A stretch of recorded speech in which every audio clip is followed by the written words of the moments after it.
Aboriginal and Torres Straits people are warned that content and words in this program may cause trauma and contains images of people who have died.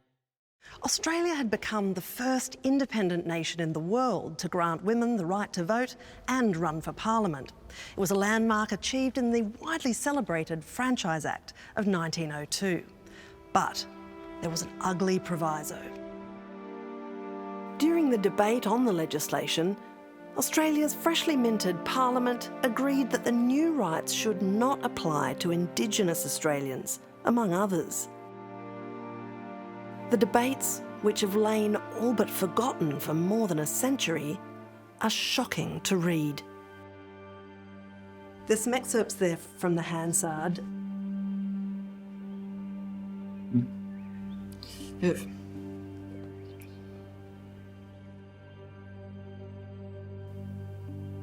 I don't want to read it.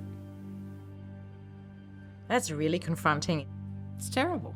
I can't believe somebody would say that. Go on the record. It's unbelievable that anyone could actually get up and say that.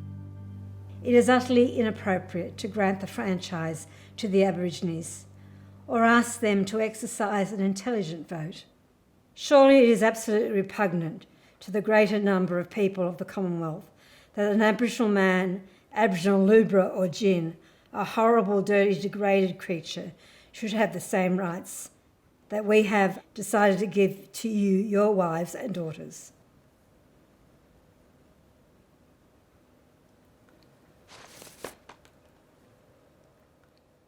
Speechless.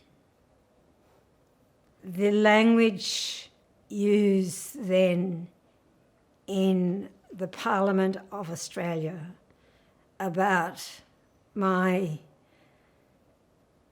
people, perhaps even relatives, is something that makes me feel quite sick, actually, and it's very upsetting. This is a politician speaking these words about my race of people. The contempt for Aboriginal people, but even more disgusting for me is the way that Aboriginal women were spoken about in that debate. The term lubra and gin are disgusting, derogatory, racist terms, and yet they seem to be used with impunity throughout that debate. Does it take an act of, I guess, forgiveness to move on from history, to walk into that chamber and to take your place in that chamber where such things have been said? It is just, how do you forgive this? But it was the times that we lived in. It's really important for us to know about. It's hard to know about, it's hard to read, it's hard to look at. But if we don't look at the past, we can't craft the future.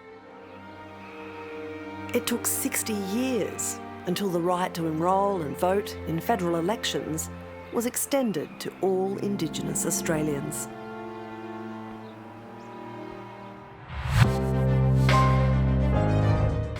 Hello, I'm Annabel Crabb. I hope you liked that video, and assuming you did, you can find more misrepresented content right here. And don't forget to like and subscribe.